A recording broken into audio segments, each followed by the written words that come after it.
Kalele. Oui. Qui symbolise votre candidature? Écoutez, pardon. Enfin, excusez-moi. Excusez-moi. Je voulais vous dire, il faut attendre le pauvre Kalele. On prend 2 minutes. S'il n'arrive pas, on commence. Ok. Il est là? Rachel, y a-t-il le moyen aux Alamans Comme ça. Oui, parce qu'ils ont empêché Banim. Il est là. Singaïda, ça va? Professeur. Pour les latés, c'est fini. Voilà, on n'a même pas encore On a commencé. besoin du candidat président ou on a besoin du professeur Kalele?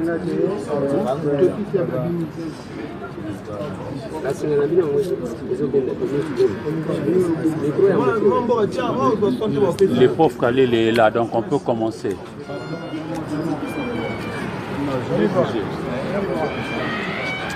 Alors, monsieur...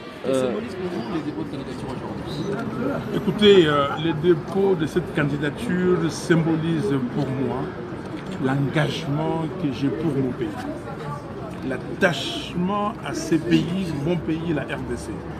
Et ce que nous voulons faire, c'est que offrir au peuple congolais une vision pour que le Congo demain ne soit plus la risée du monde. Une vision qui fera en sorte que les Congolais puissent se sentir capables de se prendre en charge, se sentir capables d'être aussi comme les autres citoyens du monde. Ce que je veux, moi, en tant que président de la République, c'est que le Congo soit parmi les meilleures nations du monde. On ne peut pas avoir un pays extrêmement riche potentiellement et un pays extrêmement pauvre réellement. Il faut que la corrélation soit là. Corrélation richesse potentielle et richesse réelle. Donc, nous voulons bâtir un Congo libre et prospère qui offre à toute fille, à tout fils du Congo, l'opportunité d'améliorer sa condition de vie. Et pour cela, il faut des objectifs précis. Pour cela, il faut des hommes et des femmes de valeur. Je suis un homme de valeur.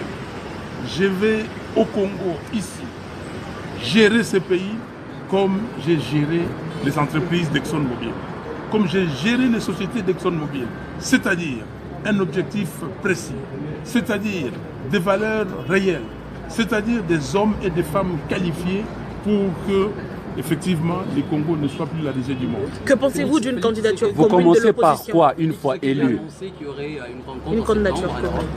Avec tous les opposants, vous serez de la partie. Écoutez, vous savez comment nous avons créé les rassemblements. Vous savez comment nous avons créé la DTP, Dynamique Tshisekedi Président. Vous savez comment j'ai œuvré en 2011 pour avoir une candidature commune. Et je continue à œuvrer pour cette candidature.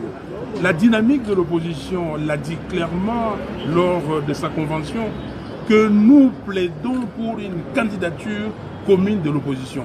Oui, je ferai partie de toutes les réunions de l'opposition qui feront en sorte que nous puissions arriver à avoir une candidature commune. Et la preuve, vous voyez le professeur Malala qui est là, qui était candidat. Déjà dans nos discussions, nous nous sommes mis d'accord qu'on fasse route ensemble. Alors, vous mettez au Congolais un Congo positif, mais vous commencez par quoi une fois élu? Un Congo positif, nous proposons aux Congolais un Congo libre et prospère. On commence par quoi? Et regardez là où le pays est. Est-ce qu'il y a la sécurité? Parce qu'avant de faire toute chose, c'est la priorité des priorités, la sécurité. Faire en sorte que les Congolais puissent se mouvoir librement. Faire en sorte que les Congolais puissent produire, créer des richesses. J'étais à Goma. J'ai dit aux Gomatraciens que je suis en train d'élaborer le programme du gouvernement. Qu'est-ce qu'on peut faire? On forme des équipes pour ces programmes. Voici ce qu'ils m'ont dit. Que nous ici, nous savons tout faire. Vous nous donnez seulement la sécurité. Donc nous commencerons par la sécurité et en même temps, nous mettrons en place un état de droit. Donc vous n'avez plus de préalable pour participer aux élections? Si. Nous participerons aux seules élections crédibles, transparentes et apaisées. Avec la machine à voter? Non. Sans machine à voter, sans les 10 millions d'effectifs. Nous l'avons dit clairement, les élections, ce n'est pas une aventure. Nous ne sommes pas venus ici en aventure pour payer de l'argent et participer aux élections. Nous ne sommes pas des numéros. Nous ne jouons pas des pièces de théâtre. Ceux qui veulent jouer des pièces de théâtre, libre à eux. Mais nous voulons que les Congos entrent réellement dans les concerts des nations avec des élections transparentes, libres, crédibles et apaisées. Et pour cela, il ne faudra pas utiliser ou avoir un fichier électoral corrompu. Ça, c'est de un. De deux, la machine à voter. Qui a l'expérience de la machine à voter dans ces pays? Qui a déjà utilisé la machine à voter?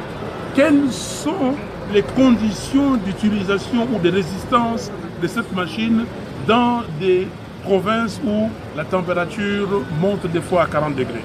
Donc pour nous, les seules élections qui vaillent, c'est les élections sans machine à voter, sans les fichiers corrompus.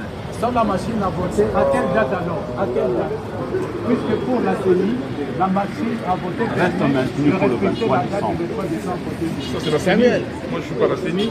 Moi je suis le soldat du peuple, Martin Fayoulou, et je parle pour le peuple congolais.